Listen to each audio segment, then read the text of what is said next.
In the beginning, there were 75 students on a small Virginia Beach campus. 50 years later, its students are studying all over the world. Tonight, a look at one of the most unique colleges in Hampton Roads, Virginia Wesleyan. This is What Matters.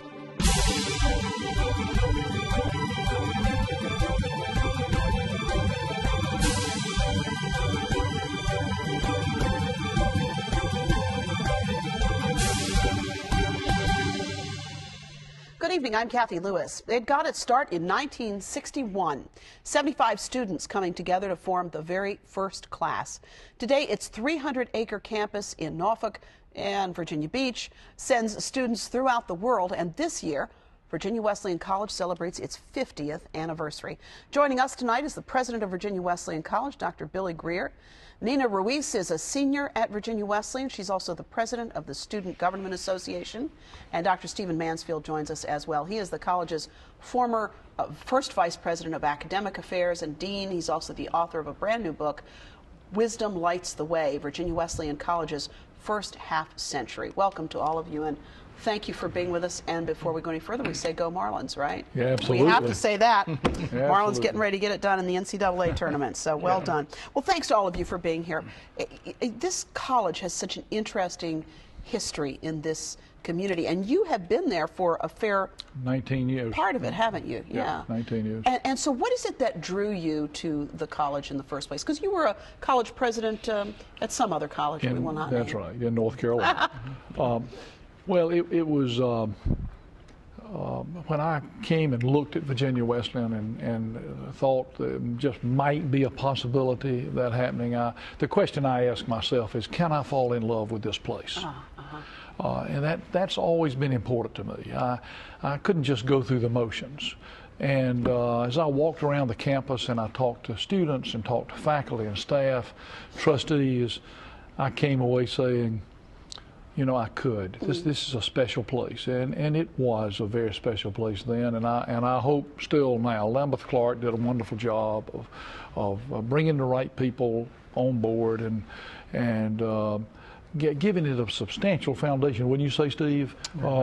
In those early years, and so we try to take advantage of that. Well, you know, it's interesting because you talk about those early years, and when you read the history that Dr. Steve Mansfield has put together, you realize that this thing really almost did not make it. Dr. Mansfield, good to see you again, and you've been here for most of it as well, something like more than 40 years, right? It's been very gratifying. It's interesting, the Newsweek magazine did an article in 1967 when the college was in its first semester of actual operation, and the focus was on new colleges emerging in the United States, and the headline said that a new college was being born every week in the United States. That's an incredible figure. Wow. Virginia Wesleyan was mentioned in the article along with a good many other colleges.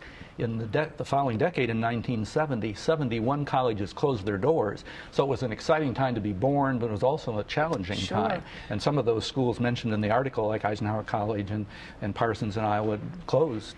And I guess a piece of it was the children of World War II folk, the baby boomers, needing places to have that big clutch of population there, needing places to go to school, which sort of fed the boom. That's right. But boy, what an interesting time to give birth to a college. And I think anybody who's been around a college, anybody who's gotten an alumni letter, knows, or you know, they'll find you anywhere, knows that money is the key to keeping them going, and money is the key to starting them. No question about it. Tell us that story, if you will, about the capital campaign in the very beginning, where the college had hired a consultant to do a capital campaign to raise what sounds relatively paltry today, $3 million, but boy, back in the day, that was a lot of money. It was. We were fortunate to be able to piggyback on a capital campaign that the Methodist denomination had already planned. And that campaign went over its goal. And so we were to receive $1.75 million, but we had to match it plus with that $3 million campaign. And until we did, the Methodists held on to that $1.75 million, only gave us the interest. And two of the leaders of the campaign that we initiated died died prematurely. That was a challenge. There were a good many other capital campaigns locally, hospital and commercial endeavors, public library, and so that was a challenge to be competing with those. And then there were external factors I mentioned in the book, that the Cuban Missile Crisis pulled military away at a point when they might have been solicited for support, and then the Kennedy assassination fell just when they were going to have a major kickoff event, and so there were some real obstacles. The Kennedy assassination was, in many respects, had the effect of 9/11 on sort of everything that went on, and everything sort of ground to a halt at that moment. Really did. And then you found, or someone found, in the files years later, a note from the head of the company that had been hired to do the Capitol campaign, that had pulled out of the campaign pleading the illness of one of its members, but the note said they weren't sure they could raise the money. And, wow. And if they can't, then you know that you're facing a real challenge. Yeah, no kidding. Yeah. But it happened anyway. That's right, it did. We are very fortunate to have had the support of the community, and although we are a United Methodist related college, we've always had ecumenical support. I'm fascinated by the solicitation brochure that was sent out, distributed in churches and synagogues in 1964, 2 years before we actually opened, addressed to friends of higher education, both Christian and Jew, who live in the city of Norfolk. It was a very focused appeal, and we have always had a very diverse student body in terms of faith commitment and so on. Well, we're so glad to have with us Nina Ruiz, who is a senior. She will be scooting out of Virginia Wesleyan here in just a couple of months. Nice to have you with us. Thank you. And you're the head of the student government as well. I am. Yeah. So you're from Staten Island, New York, which I don't know if you're aware, it's a little bigger than Virginia Wesleyan. Not by much. Yeah. So what drew you to Virginia Wesleyan from Staten Island in a community where there are lots of colleges all around? We had a family friend whose son had attended Virginia Wesleyan, and they recommended that we come for a visit. My mom and I decided to take the drive down Route 13, which was a very different drive from us city girls.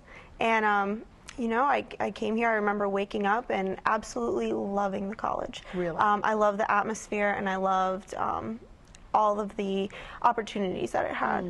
It had all of the organizations I was looking to join. It had, the programs that I was looking to study.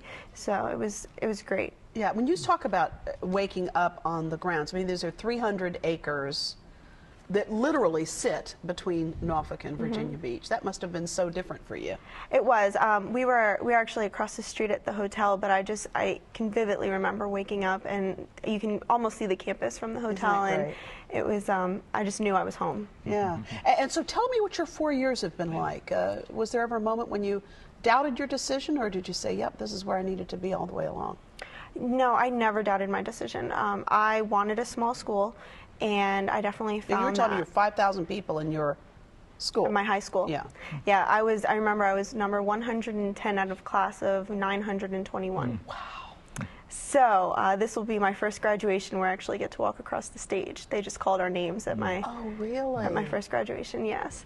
Wow. So, but I just wanted a small atmosphere. I wanted to make a mark. I didn't want to be number 110. I wanted to, I wanted to stand out. And it sounds like you've really done that in this community. Oh, yeah. She's done that. Yeah. Yeah. I tell you, she is any college professor or administrator's dream. Oh, thank you. Just squeezes out of Virginia Wesleyan every ounce of good that she can get. And so I'd like to have about 500 or 600 just like her. I'm sure. Well, and you have a good shot at that because you had a record number of applicants wanting to come to the college this year. We have an extraordinary thing going on right now, and it's right now at this moment we're north of 4,200 applications. Wow. And to put that in perspective, last year this time we had about 1,000 applications, and it's just an explosion of applications. What has contributed to that? Well, we've done a lot of restructuring, internal restructuring.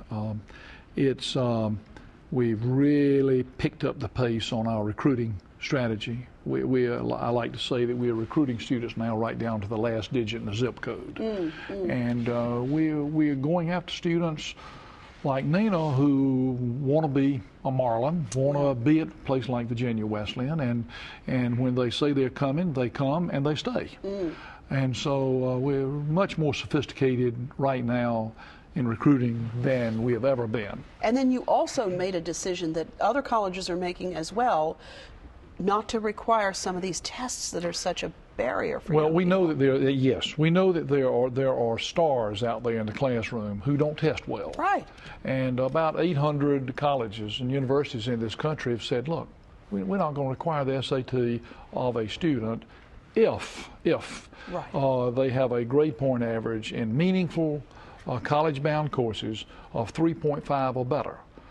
We've known for a long time that that the grade point average in high school is a much significant indicator than the SAT, and so now we have really put that into action. And do you think that's been a part of what's made the difference in those? Absolutely. Because you probably have a lot of kids out there who know they don't test well, and absolutely. yeah, Yeah. that's fascinating. And you know, it must be said that as a private college, the tuition is a little more than it might be in some other circumstances. Yes. And here we are in a recession, but yet you still have this record enrollment, Yes. knowing all of that. Yes.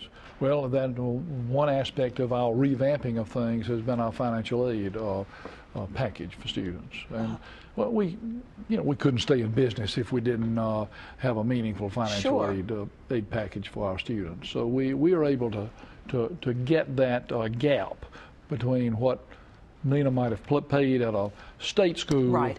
and a private school. We're able to make that a little more comfortable.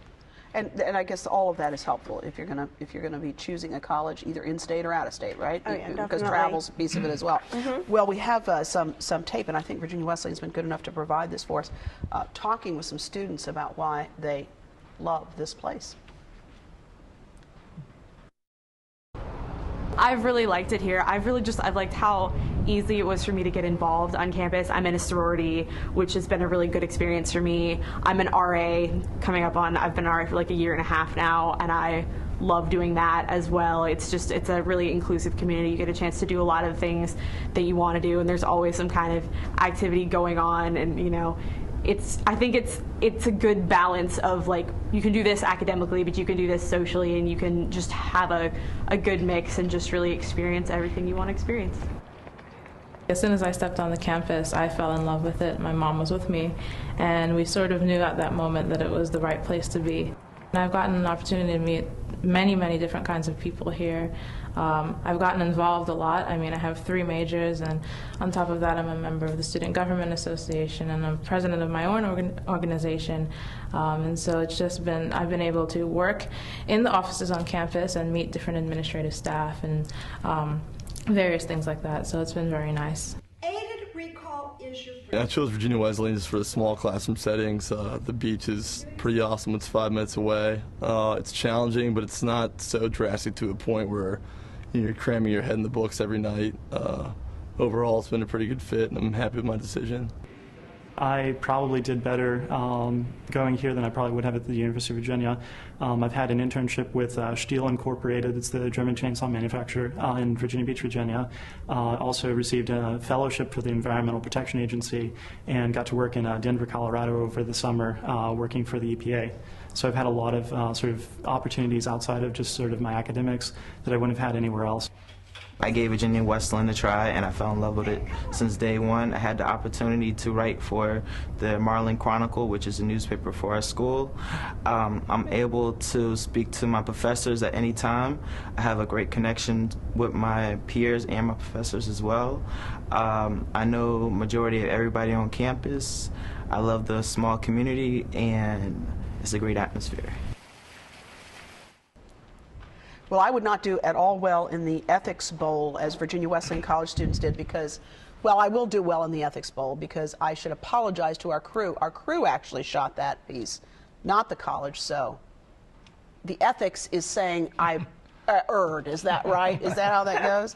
Now, did you partake in this Ethics Bowl? I just think that's such an interesting. I was unable to participate. I was on the team, but due to time constraints, I had to pull out. Yeah, but to me, that idea, the idea of an Ethics Bowl, really is such a great thing for college students. And it occurs to me that this is something that at Virginia Wesleyan, it does not surprise me to find something like that at Virginia Wesleyan.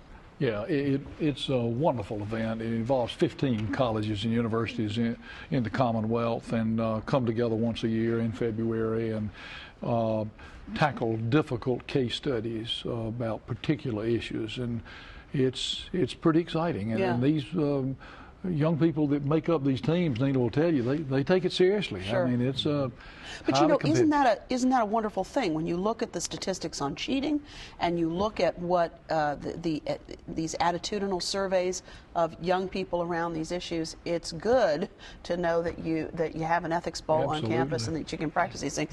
Steve Mansfield, you have stayed in touch with students over time, and I hate to tell you, but your students are having kids and sending their kids to college now. I guess that really is part and parcel, and really, I think probably part of the fabric at Virginia Wesleyan, that relationship. It really is, Kathy. I actually lived on campus before I was married as a faculty member in residence, and so I really have connected and maintained connection with some of those students over the years, probably as much as any. Really? And it's so exciting for those of us who've been there for a while now to see legacies. Yeah. Children of our graduates, and many schools, draw heavily on their alumni families, and we look forward to the day when more and more of our students come with family connections that way. That's nice. And Virginia Wesleyan occurs to me as also a college, a college where those relationships are built. And are there new degree programs coming on board, Billy Greer? No new degree programs at the moment. But good, solid liberal arts. But the way we are packaging our academic program now is exciting, and we'll unroll that next fall. We're moving from a 3-hour course to a 4-hour course. Really? And the top liberal arts colleges in the country, about 25 of them, 24 of them have done that, and we want to get in that room with that group of students. So very much at the cutting edge of what's going on in terms of academic thought around the liberal arts. Absolutely. And where are your colleagues, Nina? Where are your colleagues at work? I mean, as you're a senior now, so you've seen people sort of come and go. Give me a sense off campus of some of the kinds of relationships or some of the kinds of work experiences and educational experiences that you and your colleagues are getting. There's been a big mix of a lot of people have gone off to graduate schools. I had never seen such a large group of people go off to graduate school until I saw the process starting for my friends. But locally, a lot of people doing that because of the economy. I think they're saying there's no jobs, might as well get an education. Not a bad plan. But a lot of my friends are staying local, and they're working for law firms and banks, and I know a lot are in downtown Norfolk working. So there's a lot of opportunities in this area for graduates once they graduate. I think that's very exciting. Yeah, we've discovered over the years, Kathy, that a fair number of our students come from smaller communities, particularly in the Northeast, and when they graduate, they decide that there are probably more job opportunities here in Hampton Roads. So we have a pretty large alumni base of folks who've come originally from out of state, but like what they find in Hampton Roads. That's really, now we've talked a lot about, go ahead. Well, I was just going to say that 93% of our students who graduated last year have jobs. That's in this kind of environment. You want to talk about what you ought to revamp? That's the message. Now I know the 7% listening and watching are saying, yeah, they may have jobs, but I don't. But we have a high rate. Yeah, that's fantastic. Yes, it is. Now, one of the things we note is that Virginia Wesleyan is on its way to becoming a Phi Beta Kappa institution. What will that mean when that great day comes? That will mean that a lot of things that are important to a quality liberal arts education have matured. It will mean that the library will have the number of volumes in it that it needs to have. It will mean that our faculty salaries will be where they really need to be. It will mean that our students are going to the finest graduate schools. It'll mean that we'll be getting a really more of these good students that we're talking with here today. So those kinds of things are You mentioned technology, and Yes. and boy, I can't help but think that has to be a huge challenge for institutions of higher learning It's to keep huge, up with the technology. Huge challenge, It's so expensive. especially huge for a mid-sized liberal arts college like us. In fact, earlier today I was talking about this very thing, and I said, you know, I don't want to lead that parade. I'm going to let Wake Forest and Duke do that, but I want to track right along in behind them and watch the mistakes they make and learn from them. And that's really what we're doing. But it is enormously expensive. Sure, it's a huge venture. Enormously expensive. And, you know, I note that in your background, you are a Methodist minister. Spent Yes. about 10 years of your career as a Methodist minister, and of course, Virginia Wesleyan is a Methodist connected college. That's not the right Yes. terminology, No, is it? we are a United Methodist College, and proud of that. And what does that mean as a practical matter for students It on the means- campus? For me, and they'll have different answers, but for me it means that we can discuss, we can have ethical and moral and theological discussions and do so unashamedly. We can talk about values, and we don't have to apologize to anybody for that. So in a nutshell, I would say that. I would also say that I hope, though we have a very diverse faculty, I would hope that it would the climate would be one of civility and concern and compassion for other people and a real sense of community. Sure. Nina, what does the Methodist connection mean for you? Is that a factor in your decision or not? You know, I definitely looked into it when I was looking at schools. I grew up in the New York City public school system, so there was never a lot of religion or anything of that matter in the schools. But it was never anything that was pushed on students. But I've really enjoyed the opportunity to learn more about religion. I've taken 2 or 3 classes where of Dr. Wansink's extreme religion and world religion and some philosophy courses where I've gotten to explore different things. And you know, one day I was looking around at quotes, and one thing you do get from a liberal arts school is a new value system, and I think that by having those classes offered, you're able to gain that. Yeah. Steve Mansfield, for you, what has that meant? Folks who study about the history of Methodism in America, I think, quickly appreciate how the denomination over the decades has valued education for its own sake. Along the way, the Methodist schools have been perceived as open to a wide range of perspectives and different ways of thinking. In the last 2 or 3 decades, almost always all of the Methodist-related colleges in Virginia have had more Roman Catholic students than Methodist students, for example. Yeah. Our Center for Study of Religious Freedom, our Center for Sacred Music speak to ways in which I think Methodism can embrace a wide range of perspectives and values. Well, I tell you, note to the marketing department, next year, she's on the cover of the brochure, and the 91% job rate. Those odds are, you put those two, you're done. It's all done. Thanks to all of you for being with us, and Thank you. congratulations on Thank 50 you. terrific years. I'll be back in a moment with a final thought.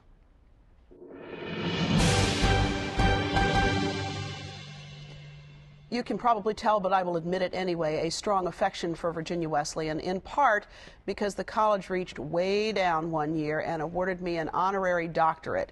It is likely the only doctorate I will ever have, honorary or otherwise, and the memory of that day is wrapped up in the doctoral hood that hangs in my office. You could extol the beauty of the grounds or the athletic skills of the mighty Marlins, and both would be true. But for me, Virginia Wesleyan's heritage is its people, its students, and its faculty. Now, you met one of those extraordinary students tonight, and true or not, you just have the sense that no one falls through the cracks at Virginia Wesleyan. I suspect the reason for that is an extraordinary faculty.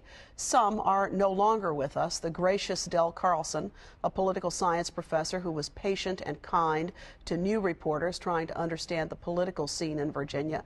My beloved friend, Professor Bill Jones, who looked at the world through the lens of film.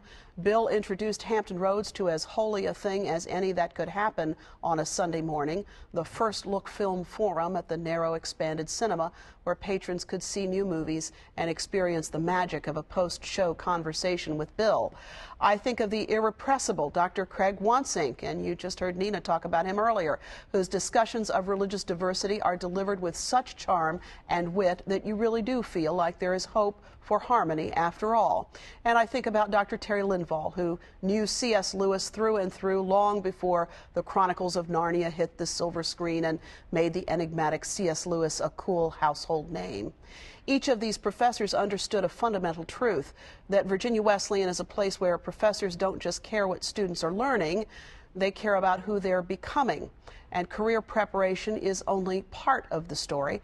There is also preparation to be a Renaissance citizen, an honorable, caring, and culturally literate person who will lead a good and reflective life in service to family and community. With that mission statement, it's hard to do anything but wish Virginia Wesleyan another great 50 years. And while we are wishing, we could wish for another Division III basketball title. That wouldn't hurt either. Well, to watch this or any other program, any of our past broadcasts, you can visit our website.